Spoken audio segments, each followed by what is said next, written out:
सबसे पुराना, सबसे रहस्यमय और सबसे भयावह कीमियागर वंश पर्सिराइड परिवार। उन्होंने ब्रह्मांड के नियमों को तोड़ने, आत्मा को भौतिक रूप में ईश्वर के समीप लाने का पथ खोजा था। पर उनकी रचनाएं केवल ज्ञान नहीं, विनाश भी लाती थीं। उनके प्रयोगों ने जमीन को सड़ा दिया, नदियों को जहरीला कर दिया और लोगों की आत्माएं छीन लीं। 300 वर्ष पूर्व यह परिवार अचानक लुप्त हो गया। क्यों? जीएसटी के कारण।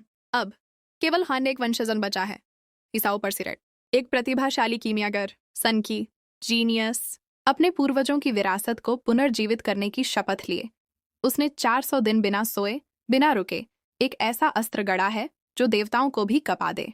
उसका नाम है फाइनल कैलेमिटी। प्रयोगशाला रात्रि पीली रोशनी में डूबा हुआ। ईसाओ चीखते हुए, ग्रे राइट, फाइनल कैलेमिटी चरण शुरू करो। एजोत खेती द्रव की शुद्धता 70% से नीचे नहीं जानी चाहिए। मैं कितनी बार कह चुका हूं। ग्रे राइट बायोमॉडिफाइड असिस्टेंट थके स्वर में। शुद्धता 99% है। हृदय गति 15 बीपीएम, तापमान 25 डिग्री, सब स्थिर है। ईसाओ, अच्छा, अब 52 ग्राम ब्लैक सल्फर मिलाओ, फिर 160 ग्राम व्हाइट मरकरी, अब 366 ग्राम पीला नमक, आत्मा को आकार देने के लिए। ईसाओ कहते हैं, शुद्धता गिर रही है। 99, 91, 85, 72%। जैसे मेरी लाइफ में उम्मीदें गिर रही थीं जब मेरी गर्लफ्रेंड ने मुझे छोड़ दिया था। आईसीओ आनंद में चिल्लाता है, यह समय है, टैंक खोलो। भाप निकलती है, रोशनी झिलमिलाती है, टैंक खुलता है, एक आकृति सामने आती है, स्त्री समान पर मानवीय नहीं। ईसीओ चौंकते हुए, ये फाइनल कैलेमिटी का अंतिम रूप, ये मुखौटा मात्र है, ये स्तन ऊर्जा थैलियां हैं। मैं परीक्षण करूंगा। ग्रे राइट घबराकर, प्रोटोकॉल के खिलाफ है। ईसाओ आश्चर्य में, ये तो एक सामान्य मनुष्य है। विलुप्त होने के चेस्ट का बायां हाथ कहाँ गया? तेम्राड महारानी की उदास आंख और नटूट हृदय प्रकार आई भी गायब हैं। आंखें खोलती हैं, एक धीमी मुस्कान। ईसाओ पीछे हटते हुए, नहीं, ये नहीं हो सकता। ग्रे राइट चिल्लाते हुए, हे ईसाओ, सावधान रहो। अचानक विस्फोट। तुम मर गए क्या? आइसो, चिंता मत करो, मैं तुम्हारे लिए पर्सिराइड परिवार की विरासत को विरासत में ले लूंगा। मैंने तुम्हारे लिए पहले ही समाधि लेख तैयार कर लिया है। पर्सिराइड वंश का वर्तमान उत्तराधिकारी, प्योर रिसर्च सोसाइटी का गौरवशाली अध्यक्ष, एक विलक्षण कीमियागर जिसने विज्ञान को जादू की सीमाओं तक पहुंचा दिया। लोग कहते हैं वह सिटी हीरोज की साजिश का शिकार बना, पर सच कहीं अधिक भयावह है। उसे मारा गया अपने ही प्रयोग की उपज से, उस जीव से जिसे उसने जीवन दिया, दिशा दी और अंततः जिसे उसने भूल से प्रेम भी सिखा दिया।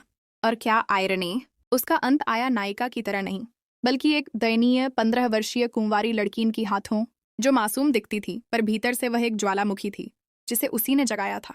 आइसाओ गुस्सा सी, गंदे चूहे, मैं जल्द ही तुम्हारे पनीर भंडारण में एबैक कीड़े के अंडे डाल दूंगा। ग्रे राइट गुस्सा सी, अरे कितना घटिया है तू। ईसाओ हंसते हुए उठते हैं जलते कपड़ों के बीच से। मैं, इस सदी का सबसे महान कीमियागर जेनेलिस, मैं अपने ही निर्माण से नहीं मर सकता, क्योंकि मैंने उसमें अपना प्रकट तरल आत्मा अर्क मिलाया है। मेरी आत्मा उसकी आत्मा से बंधी है। ग्रे राइट सोच हुए कहते हैं, आपने मुझे इसमें अपना प्रकट तरल आत्मा अर्क मिलाने को कहा था, मुझे यह याद नहीं है। ईसाओ घबराकर, तुमने उसे पी तो नहीं लिया? ग्रे राइट, हाँ, स्वाद अच्छा था, वाइन में मिलाया था, स्वाद और भी बेहतर था। ईसाओ, यह तो विज्ञान की सबसे बड़ी तौहीन था। फाइनल कैलेमिटी नरेशन धीरे से आगे बढ़ती है, उसकी आंखों में आंसू या शायद प्रकाश। ईसाओ कांपते हुए घबराए स्वर में, हे फाइनल कैलेमिटी, मैं तुम्हारा मास्टर हूं, मैं तुम्हें आदेश देता हूं। लेकिन फाइनल कैलेमिटी उसकी बात अनसुनी कर देती है। वह अचानक झुकती है और उसके गाल पर हल्का सा चाटते हैं। ईसाओ हक्का बक्का, चेहरा शर्म से लाल, तुमने क्या किया? फाइनल कैलेमिटी खिलखिलाकर हंसती है, फिर उसे जमीन पर गिरा देती है। साओ हड़बड़ाकर, कोई मुझे शुद्धिकरण स्प्रे लाकर दो, अभी। जैसे ही वह तड़प कर उठने की कोशिश करता है, एक चमकती हुई उच्च आवृत्ति वाली आत्म प्रदीप्त क्रिस्टल दीवार प्रकट होती है। आइसो उसी में कैलेमिटी को कैद कर देता है।